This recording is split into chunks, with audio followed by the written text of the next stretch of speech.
Hello guys, मैं रत्नेश पांडे स्वागत करता हूं आपके अपने यूट्यूब क्यूटेक पर। तो जैसे कि आप देख रहे हैं आज क्या हम करने वाले हैं। आज हम पढ़ाई नहीं करने वाले हैं, लेकिन पढ़ाई से सबसे इम्पॉर्टेंट है जो कि आपको पता होना चाहिए, strategy video for NIC students. Means आपकी स्ट्रेटजी क्या है, कैसे आपको इस एग्ज़ाम को टैकल करना है। कई सारी बातें हैं, आज हम वो डिस्कस करने वाले हैं जो आपके लिए बहुत ही इंपॉर्टेंट होते हैं, जो जनरल क्वेरीज आपकी होती हैं, जनरल एफएक्यूज होते हैं, मीन्स फ्रिक्वेंटली आस्क्ड क्वेश्चंस आपके होते हैं। मैं देखता रहता हूँ आप हर जगह ये पूछते रहते हैं कि सर ये कैसे होगा, ये कैसे करेंगे। सब मैं ट्राई करूँगा कि आपका आज कवर अप हो जाए क्वेश्चंस। इन केस कुछ कमेंट्स या कुछ डाउट्स आपके रह जाते हैं तो प्लीज़ आप कमेंट करिएगा। मोस्ट वेलकम है कमेंट्स का, मैं उसको भी दूर कर दूँगा। ठीक है, तो ये वीडियो मैं बना क्यों रहा हूँ, क्योंकि कुछ बच्चों के डाउट्स आए थे, उन्हीं को लेकर मैं ये वीडियो बना रहा हूँ। ठीक है, चलिए शुरू करते हैं फिर।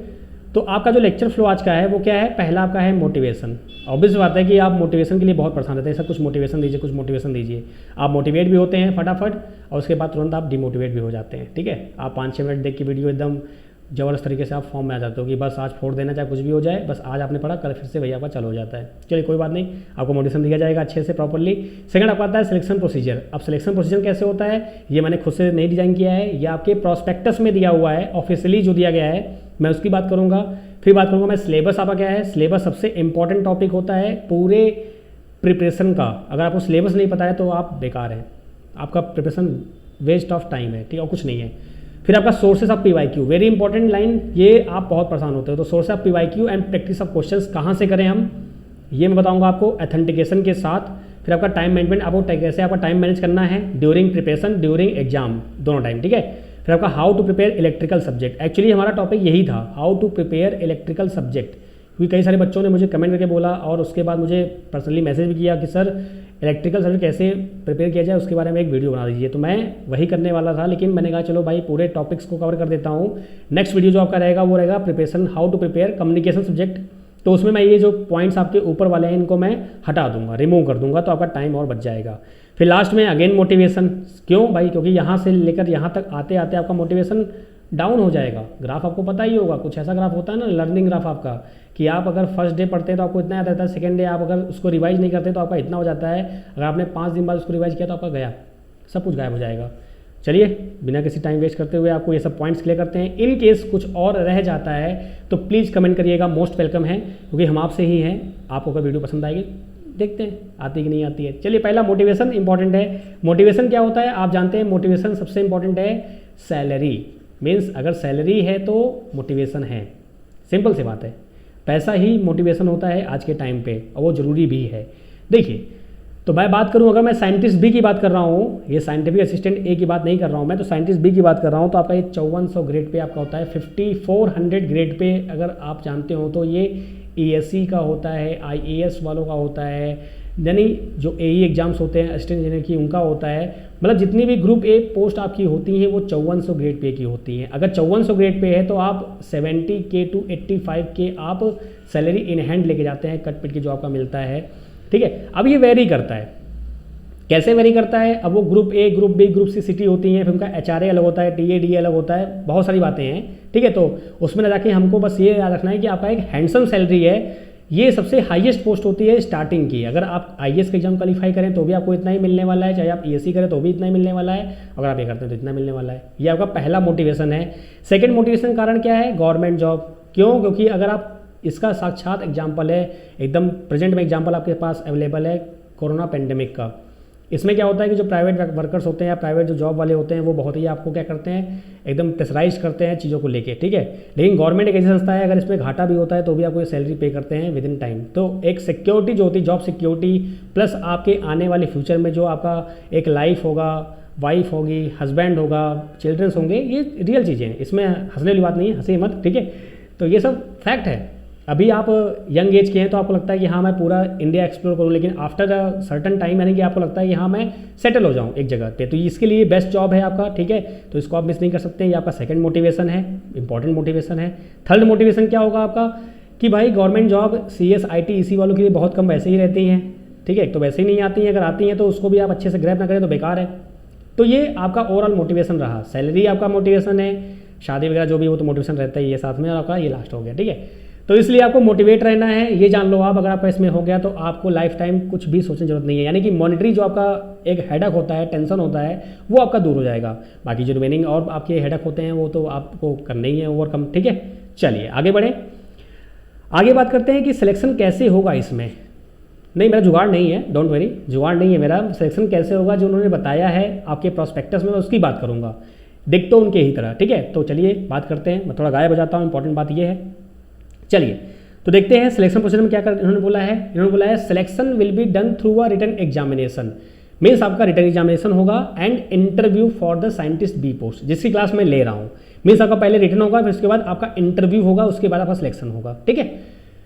And only through written examination for scientific technical assistant A, जो टेक्निकल असिस्टेंट होते हैं ए, उनका बस रिटन होगा, उनका इंटरव्यू नहीं होगा। तो ये लेवल 6 पे होता है इनका, और आपका लेवल 10 का होता है, हाईएस्ट पोस्ट है नो डाउट, ठीक है। तो क्या मिला आपको मालूम चला यहाँ से, आपका रिटन एग्जाम होगा और आपका इंटरव्यू होगा। देखिए मैंने आपसे पहले बोला ना कि आप बड़े हो चुके हैं, तो आपको किसी भी बात के लिए भ्रम नहीं पैदा करना है, डाउट्स नहीं रहने हैं, ठीक है। ये सब लिखा हुआ है आपके प्रॉस्पेक्टस में, और आप लोग आजकल वही पढ़ते नहीं है, दिक्कत इस बात की है। चलिए बात करते हैं आगे कि भाई अब नेक्स्ट क्या है आपका। इन्होंने भाई आपने फॉर्म फिलअप कर दिया, सब कुछ कर दिया, कोई दिक्कत नहीं है। Written examination shall be 3 hours duration, यानी आपका जो एग्जाम होगा वो 3 आवर्स का होगा, सेकेंड पॉइंट, और इंग्लिश में होगा, इंग्लिश मीडियम ओनली। जब मैंने एग्जाम दिया था 2017 में तो वो इंग्लिश प्लस हिंदी आपका दोनों था अवेलेबल, लेकिन यहाँ पे ये बस इंग्लिश बोल रहे हैं, ठीक है। चलिए भाई, अच्छा अब कमेंट आएगा सर आपका क्या हुआ था, तो मैंने रिटन क्वालिफाई किया था, इंटरव्यू में चीज़ें हो गई थी मैटर, कोई दिक्कत नहीं है। और टीचिंग मेरा पैसा नहीं, इसलिए मैं टीचिंग करता हूँ, इंपॉर्टेंट बात ये है। अब आप बोलेंगे सर टीचिंग तो सभी करते हैं चलिए वो बात की बात नहीं है, मुद्दा है कि आपका सिलेक्शन इंपॉर्टेंट बात वो है, मेरा सिलेक्शन होना वो मैटर नहीं करता, आपका इंपॉर्टेंट है, ठीक है। चलिए तो आपका ये हो गया रिटन एग्जामिनेशन शैल बी क्या है, 3 आवर्स ड्यूरेशन आपका है, ठीक है। आपका 3 आवर्स का होगा, इंग्लिश में होगा। तो यहाँ से दो बातें आपको मालूम चली, क्या कि आपका एक तो रिटन और क्या होगा, इंटरव्यू होगा, दूसरा आपका जो एग्जाम होगा वो 3 आवर्स का होगा। और चौथी बात जो है वो क्या मालूम चलिए आपको, वो मिला आपको objective type and OMR based, means इसमें आपको बबल्स फिलअप करने होंगे। ये आपका ऑनलाइन एग्जाम नहीं होगा, ये आपका OMR बेस्ड एग्जाम होगा, वेरी इंपॉर्टेंट लाइन, ठीक है। इट मीन्स बताऊंगा मैं आपको कि ये मैंने क्यों बोला इंपॉर्टेंट लाइन है, क्योंकि आपको समझ में आएगा जब हम पढ़ेंगे टाइम मैनेजमेंट के बारे में सीखेंगे, ठीक है, कि टाइम कैसे आपको मैनेज करना है। तो 3 बातें मालूम चली, रिटन प्लस इंटरव्यू होगा आपका, दूसरा आपका 3 आवर्स का होगा, और आपका जो चौथा आपका है OMR बेस्ड आपका एग्जाम होगा, ऑफलाइन समझ सकते हैं आप, ठीक है। अब बात करते हैं नेक्स्ट उन्होंने क्या बोला है। नेक्स्ट उन्होंने ये बोल दिया है कि भाई आपका जो एग्जाम है वो 65% क्वेश्चन किससे आएंगे, आपके टेक्निकल से आएंगे, 65% क्वेश्चन आएंगे, ठीक है। ये नंबर ऑफ क्वेश्चन की बात नहीं कर रहे हैं, 65% एंड 35 फॉर जेनेरिक एरिया। अब जेनेरिक एरिया क्या है, इन्होंने इसको भी डिफाइन किया हुआ है। आगे बात करते हैं, there shall be 120 objective type question, यानी कि 120 ऑब्जेक्टिव टाइप क्वेश्चन होंगे, यानी कि 180 मिनट्स में 120 क्वेश्चन आपको करने हैं। इंपॉर्टेंट लाइन है, इसको भी आपको मार्क करके रखना है।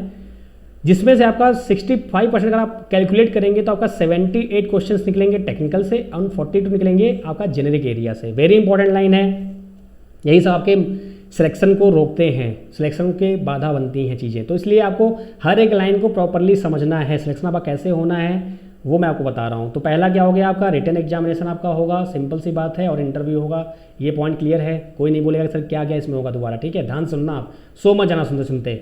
दूसरी बात है 3 आवर्स का होगा। तीसरी बात है आपका ऑफलाइन मोड में होगा, OMR बेस्ड होगा। अब 65% आपका टेक्निकल आएगा, 35 नॉन टेक आएगा। It means total number of questions कितने होंगे, 120 होंगे। 78 आपका हो जाएगा किसके लिए, टेक्निकल के लिए, और 42 होगा नॉन टेक के लिए। यहाँ तो बात क्लियर है। अब एक क्वेश्चन और आता है कि सर कैलकुलेटर अलाउड है कि नहीं अलाउड है। तो कैलकुलेटर अलाउड नहीं होता है, हमारे टाइम पे भी नहीं था, और इस पर भी अलाउ नहीं है, क्योंकि आपका जो FAQ सेक्शन होता है, फ्रिक्वेंटली आस्क्ड क्वेश्चन, आप NILET की वेबसाइट में जाइएगा, FAQ डालिएगा, आपको ये मिलेगा, 82 पॉइंट्स रहेगा उसमें आपका। ये मैं खुद से डिजाइन करके नहीं लाया हूँ कि हाँ मैंने खुद से टेबल बना दी है, ये ऑफिशियल वेबसाइट से ही मैंने स्क्रीनशॉट लिया है। तो कैलकुलेटर क्या है, can I use the calculator for written examination, तो नॉट अलाउड, अलाउड नहीं है। जिसका मतलब आप बोल सकते हैं कि ये ESE टाइप का एग्जाम है। ESE अगर आपने सुना हो, CSIT बच्चे भी देते हैं EC ब्रांच के थ्रू, ठीक है, बात सुन नहीं। तो ESE में आपका कैलकुलेटर अलाउ नहीं होता है। वहाँ पर भी क्या होता है, 3 घंटे का एग्जाम होता है, टेक्निकल की बात कर रहा हूँ मैं, 3 घंटे एग्जाम होता है, जिसमें आपको 150 क्वेश्चन करने होते हैं, और यहाँ पे 120 करने होते हैं, 30 क्वेश्चन कम। चलिए आगे बात करेंगे, टाइम मैनेजमेंट की बात करेंगे। तो यहाँ तो बात क्लियर, कोई दिक्कत नहीं यहाँ तक। चलिए आगे बढ़ते हैं नेक्स्ट पेज की ओर। तो नेक्स्ट पेज क्या बोल रहे हैं ये भाई कि तो जेनेरिक एरिया है, इसमें क्या होगा आपका लॉजिकल रीजनिंग होगा, logical reasoning, analytical reasoning, capabilities, quantities and आपका quantity ability and general aptitude. It means यहाँ पे जी के जी एस कुछ लिखा तो है नहीं, तो जी के जी एस आपका नहीं आने वाला है। मैं आपको फिर से बोल रहा हूँ कि ये जो लिखा हुआ है प्रॉस्पेक्टस में वही मैं आपको पढ़ के बता रहा हूँ। मैं अपने आप से खुद से एक वो नहीं कर रहा हूँ कि हाँ मैं खुद से आपको बता रहा हूँ, ठीक है। तो होता क्या है, कुछ बच्चे लोग होते हैं अगर सिलेक्शन सपोज दैट नहीं होता है तो वो दूसरों पे ब्लेम करते हैं। तो ऐसा ना हो कि आप मुझे बाद में बोल दो कि रद्द सर ने ऐसा बोला था इसलिए मैंने पढ़ा नहीं, मेरा नहीं हुआ। तो प्लीज़ ऐसा मत करिएगा। सिलेक्शन होता है नहीं होता है वो हमारी गलती होती है, इसको आप एक्सेप्ट करिए। होता है कभी कभी गलतियाँ हो जाती है टीचर से या जिससे भी, लेकिन उसको आप एक्सेप्ट कीजिए कि हाँ मेरी कमी थी, मैंने तैयारी अच्छे से नहीं की इसलिए मेरा ऐसा हुआ। तो यहाँ पे अगर आप देखें तो यहाँ पे लग रहा है कि यहाँ पे आपका जी के जीएस नहीं आने वाला है। सिंपल सी बात है कि जहाँ तक मुझे यहाँ पे दिख रहा है, ठीक है। चलिए बात आगे करते हैं। नेक्स्ट आपका क्या है, सिलेबस फॉर टेक्निकल एरिया आपको दे रखा है, उसकी हम डिस्कस करेंगे, बात करेंगे बाद में, ठीक है। नेक्स्ट बात करते हैं कि भाई कितने मार्क्स का होगा, इंपॉर्टेंट बात ये भी तो है। तो भैया 1 मार्क्स होगा, 1 मार्क्स का एक क्वेश्चन होगा। ऐसा नहीं कि हाँ कुछ क्वेश्चन 1 मार्क्स से कुछ क्वेश्चन 2 मार्क्स के होंगे जैसे गेट में होता है। यहाँ पे ऐसा नहीं है, आपका 120 क्वेश्चन है तो 120 मार्क्स का होगा। अगर आपने क्वेश्चन को रॉन्ग किया तो आपका 1/4 मार्क्स कट कर देंगे, ठीक है, 0.25 कट हो जाएगा। अब आती है बात कि मिनिमम क्वालिफाइंग क्या होगा। मिनिमम क्वालिफाइंग अगर बात करें तो आपका जो जनरल वाले या ईडब्ल्यूएस वाले होंगे उनका 50% क्या होगा, मिनिमम क्वालिफाइंग। इट मीन्स अगर 120 मार्क्स आपका पेपर है तो आपको 60 नंबर लाने ही लाने हैं।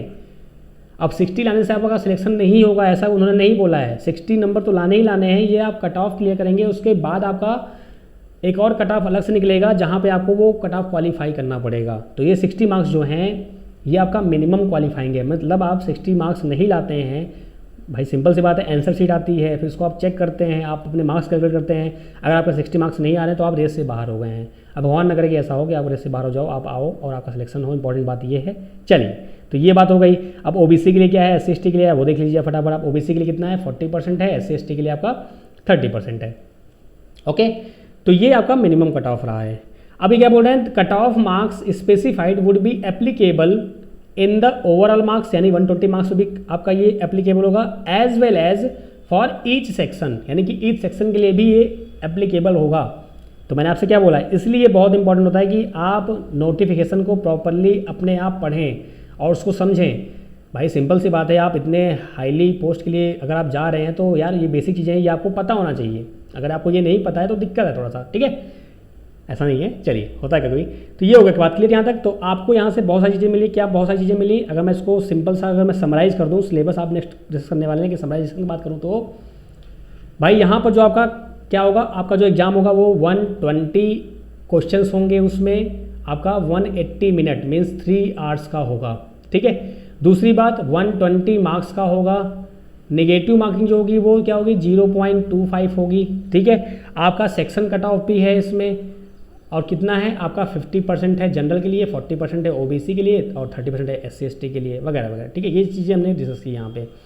कैलकुलेटर अलाउ नहीं है, ये भी आपका है। अगर कैलकुलेटर अलाउ नहीं है इसका मतलब जो आपको क्वेश्चंस मिलने वाले हैं उसमें कैलकुलेशन ज़्यादा हार्ड नहीं होंगी, लमसम ईएससी के बराबर। चलिए बात करूँगा मैं इसकी कि क्वेश्चंस कैसे बनेंगे, क्वेश्चन कैसे आ सकते हैं, प्रीवियस में क्वेश्चन कैसे आए हुए हैं, सब बात करता हूँ मैं, ठीक है। अब बात करते हैं सिलेबस की। सबसे इंपॉर्टेंट टॉपिक होता है सिलेबस किसी भी एग्जाम का। अगर सिलेबस नहीं पता है तो आप रेस से बाहर हैं। अगर आपने सिलेबस कवर अप कर लिया तो 50% आप रेस के अंदर हो, बाकी आपको पढ़ना है, दैट्स इट। तो सिलेबस की बात करूं मैं तो सिलेबस यहाँ पे आप देख रहे हैं साइंटिस्ट बी की पोस्ट के लिए है। तो यहाँ पे देखो आप, तो पहला आपका है जेनरिक 35% क्या है इन्होंने बोल रखा है कि भाई जो जेनरिक वाला है उसमें लॉजिकल रीजनिंग आएगा, एनालिटिकल रीजनिंग आएगा, क्वांटिटेटिव आपका क्वालिटेटिव एप्टीट्यूड आएगा और जनरल एप्टीट्यूड आपका ये आएगा। अगेन आपका जीके जीएस नहीं दे रखा है तो इसलिए क्वेश्चंस नहीं बनने वाले हैं उससे, ठीक है, ओके। कोई दिक्कत यहाँ तक। चलिए तो 35% यानी कि 42 मार्क्स का आपको ये मिलने वाला है। नॉन टेक्निकल की बात करूँ तो मैं आपका सेक्शन भी है। पहला आपका प्रोबेबिलिटी स्टैटिस्टिक्स है एंड कॉम्बिनेटरिक्स है। फिर आपका सेकंड क्या है, डिजिटल लॉजिक है। थर्ड क्या है, कंप्यूटर ऑर्गेनाइजेशन एंड आर्किटेक्चर है। फोर्थ आपका इलेक्ट्रिकल इंजीनियरिंग है। फिफ्थ आपका एनालॉग एंड डिजिटल कम्युनिकेशन है। सिक्स आपका प्रोग्रामिंग एंड डेटा स्ट्रक्चर है। सेवन्थ आपका एल्गोरिथम है। एट्थ आपका कंपाइलर डिजाइनिंग है। 9 ऑपरेटिंग सिस्टम। 10 आपका डेटाबेस। 11 आपका information system and software engineering है। 12th आपका है कंप्यूटर नेटवर्क। आपका 13 है वेब टेक्नोलॉजी। 14 15, ठीक है। मतलब 15 तक आपका ये सिलेबस गिवन है, यानी 15 टॉपिक्स आपको दिए गए हैं। अब बात करते हैं कि इनमें से कौन कौन किसमें कॉमन है। इंपॉर्टेंट बात ये है, तो देखिए मैंने आपसे बोला ना कि इसमें जो एलिजिबिलिटी है वो कौन कौन एलिजिबल है। CS IT वाले एलिजिबल हैं, इलेक्ट्रॉनिक्स रिलेटेड जितनी ब्रांचें हैं वो एलिजिबल हैं, और आपका कॉमन जो है वो। अब ये मैंने टेबल क्यों बनाई है उसका रीज़न आप जानते हैं। यहाँ पर आपके जो टोटल 15 टॉपिक्स दे रखे हैं आपके सिलेबस में, तो किसमें कौन सा पढ़ाया जाता है, किसमें नहीं पढ़ाया जाता है, कैसे आपको पढ़ना है, सब कुछ बताने वाला हूँ मैं, ठीक है। अगर मैं बात करूँ CSIT में तो आपका 1 2 3 4 5 6 7 8 सब्जेक्ट आपके होते हैं CSIT में, ये आप पढ़ते हैं। इसमें से कुछ सब्जेक्ट होते हैं वो यूनिवर्सिटीज़ में पढ़ाए जाते हैं, कुछ जगह नहीं पढ़ाए जाते हैं, सबका अलग अलग स्टेट यूनिवर्सिटीज़ का अलग अलग फंडा होता है, ठीक है। अब इलेक्ट्रॉनिक्स में अगर बात करें तो electrical engineering and analogue and digital communication, ये आपका दोनों होते हैं इलेक्ट्रॉनिक्स में, ये CSIT में आप नहीं पढ़ते हैं। कॉमन कौन कौन से हैं, तो कॉमन में आप जानते हैं प्रोबेबिलिटी हो गया, स्टैटिक्स हो गया, ये सब आप पढ़ते हैं, चाहे CS हो आपका, चाहे वो इलेक्ट्रॉनिक्स ब्रांच हो। अगर बात करूँ मैं तो डिजिटल लॉजिक आप दोनों में पढ़ते हैं, डिजिटल इलेक्ट्रॉनिक्स को आप बोलते हैं। फिर कंप्यूटर ऑर्गेनाइजेशन आर्किटेक्चर आप पढ़ते हैं अच्छे से। और कंप्यूटर नेटवर्क आपका DCN डेटा कम्युनिकेशन नेटवर्क, जो आपकी फ्रोजन की बुक आती है उसको आप पढ़ते हैं अच्छे से। तो ये आपका कॉमन हो गया, मीन्स 1 2 3 4 4 सब्जेक्ट आपके कॉमन होते हैं। अब 2 सब्जेक्ट आपके जो ये हैं और आपके ये अलग अलग टॉपिक्स होते हैं। अब इलेक्ट्रॉनिक्स वाले बच्चे पढ़ा लेते हैं CSIT वाला कैसे कवर किया जाए, CSIT वाले बच्चे पढ़ा लेते हैं कि इलेक्ट्रिकल और ये कैसे कवर किया जाए। तो मैं एज अ इलेक्ट्रॉनिक्स इंजीनियर हूँ, इलेक्ट्रिकल भी पढ़ाता हूँ, इलेक्ट्रॉनिक्स दोनों पढ़ाता हूँ मैं, तो मैं आपको बताऊंगा कि कैसे आपको ये टैकल करना है। बाकी जो CS वाले आपके जो टीचर्स होंगे, सभी टीचर अच्छे होते हैं, आप जिनको फॉलो कर रहे हैं उनसे आप पूछिए, सभी आपकी हेल्प करेंगे। क्वेश्चन वेटेज कैसे आने वाला है सब आप यहीं पर खुद से कैलकुलेट करेंगे, ओके। तो ये आपका हो गया पूरा डिवाइड, तो दोनों के लिए बराबर वेटेज है, ऐसा नहीं कि हाँ हो सकता है थोड़ा बहुत CS के लिए हल्का सा वेटेज ज़्यादा है, मानता हूँ मैं, नंबर आप सबसे ज़्यादा हैं तो हल्का सा वेटेज ज़्यादा होगा। लेकिन अगर आप सिलेबस की देखो तो सिलेबस में आप देखो 14 नंबर 15 नंबर आप देख लो। क्लाउड टेक्नोलॉजी बहुत सिंपल सा, ज़्यादा नहीं है। साइबर सिक्योरिटी बहुत सिंपल सा है। वेब टेक्नोलॉजी बहुत सिंपल सा है। DCN आपने पढ़ रखा है, खुद जानते हैं। बाकी और टॉपिक जो देखिए, बाकी अगर देखें आप तो कम्युनिकेशन और इलेक्ट्रिकल भी अच्छा खासा वेटेज इनका है। तो कितना कैसे आने वाला है, हमें प्रिडिक्शन करेंगे कि क्वेश्चन किस टॉपिक से कितने आएंगे, ये हम बात करेंगे अभी, ठीक है, अच्छे से।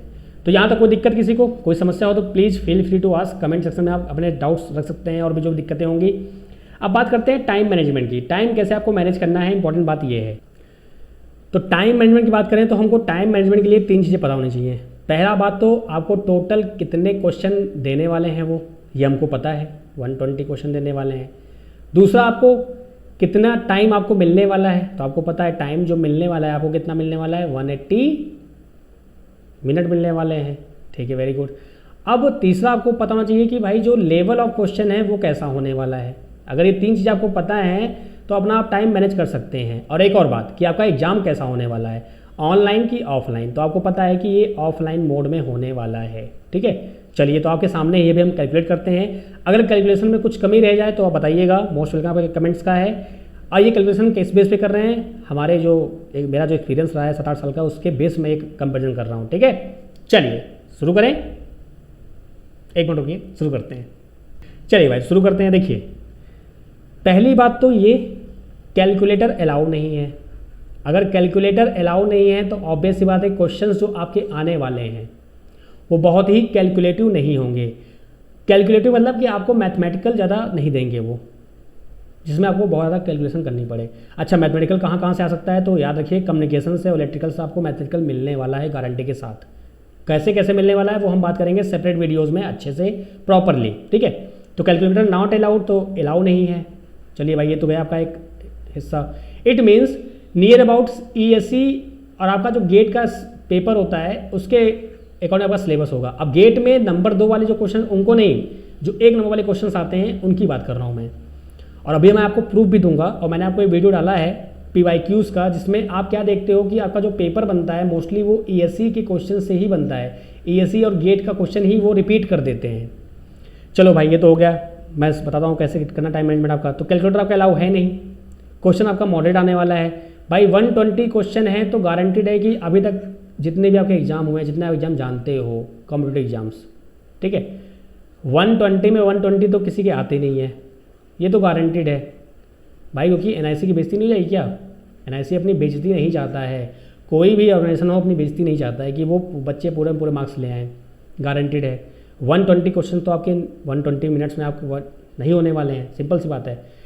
अब करना क्या है आपको, सिंपल सा देखो, आप 180 मिनट हैं आपके पास और आपको 120 क्वेश्चंस अटैम्प्ट करने हैं।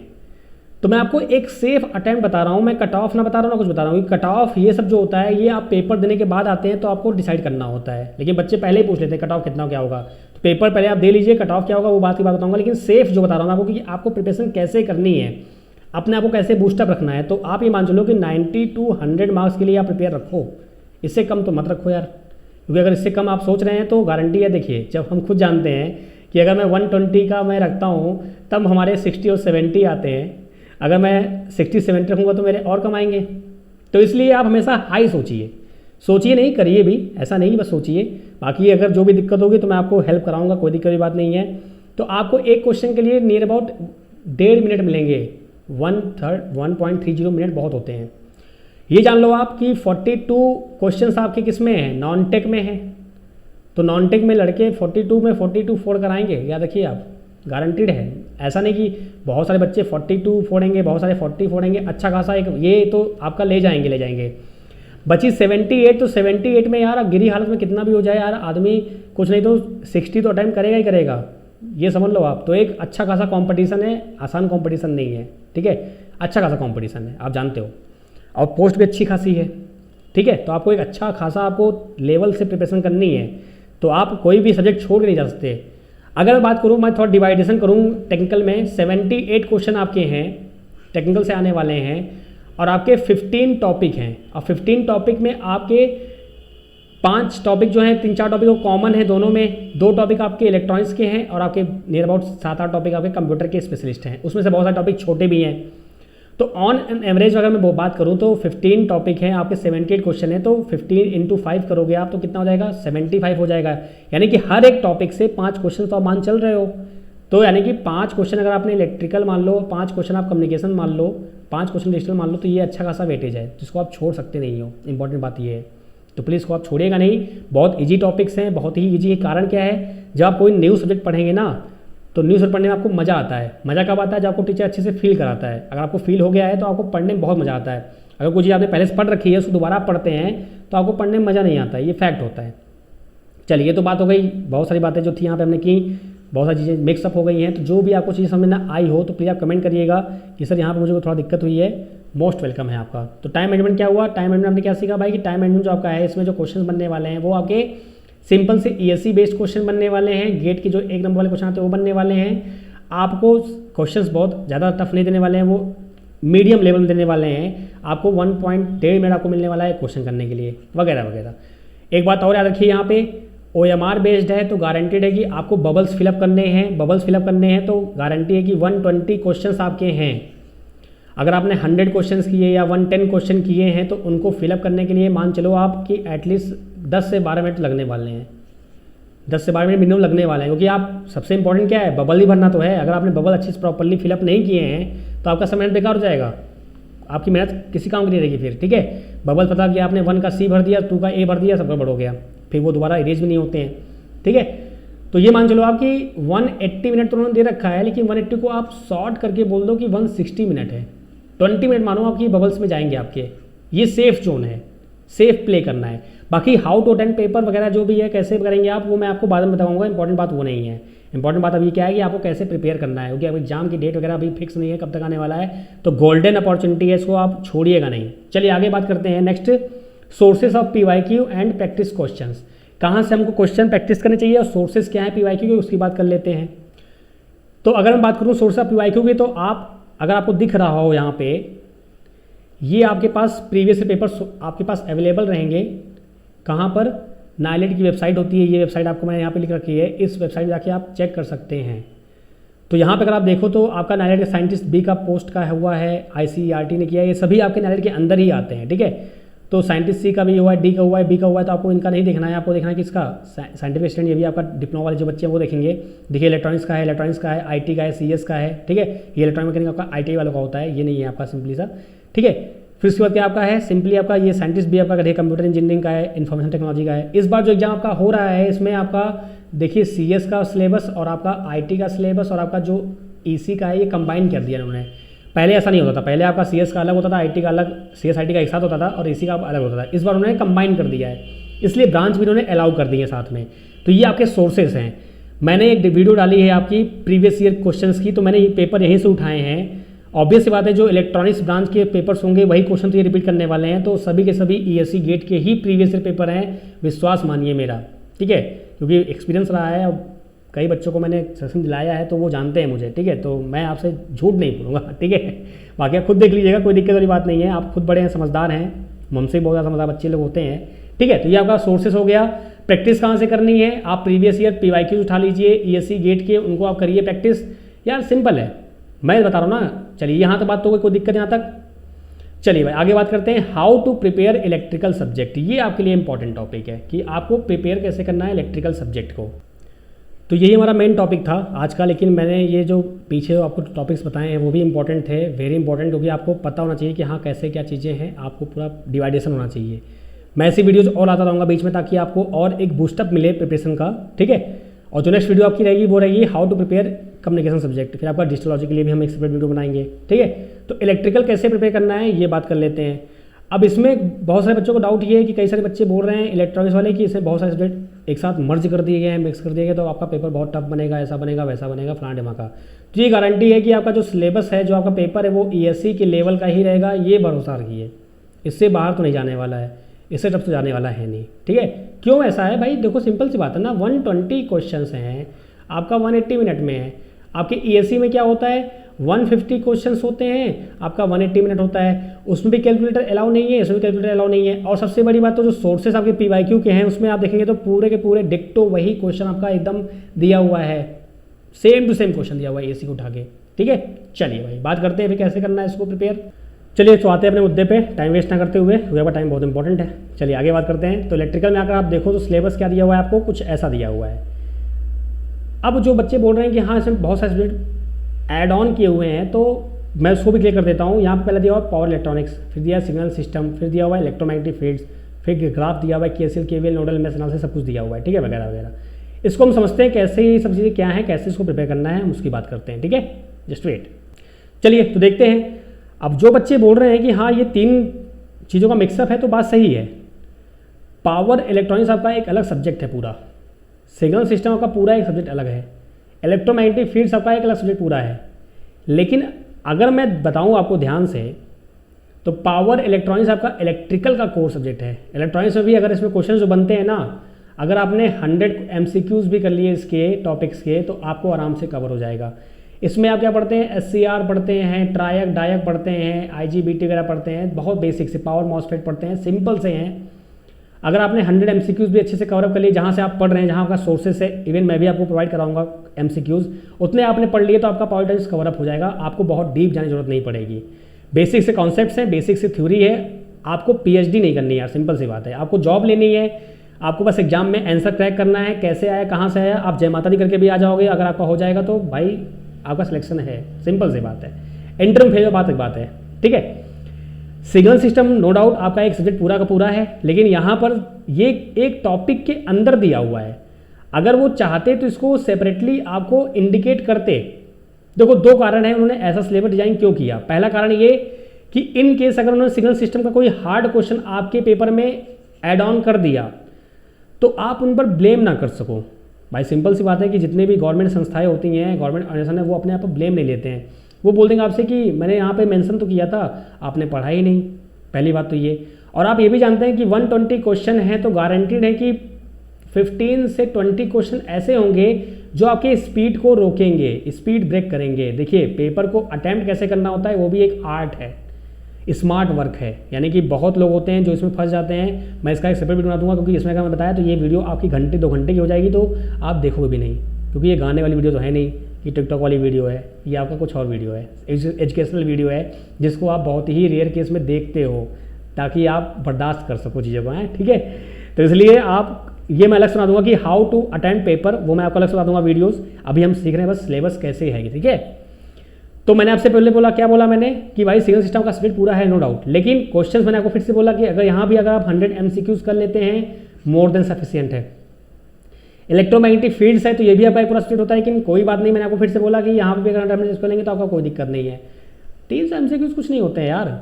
अगर आप PYQ भी लगा लोगे ना तो PYQ में भी इतने आपको MCQs नहीं मिलते हैं। PYQs में अगर आप देखो तो 5000 MCQ आपको PYQ से ही मिल जाएंगे। कैसे मिलते हैं वो बताऊंगा मैं आपको भी बाद में। ये बात क्लियर हुई। अब बात करते हैं, ये जो टॉपिक एक साथ जो दिए हुए हैं ये आपके क्या हैं, एक दूसरे से रिलेटेड हैं, लिंक बना हुआ है। एक्चुअल में पूरे ही लिंक्ड हैं, अगर बात करूँ मैं तो पूरे ही लिंक में हैं।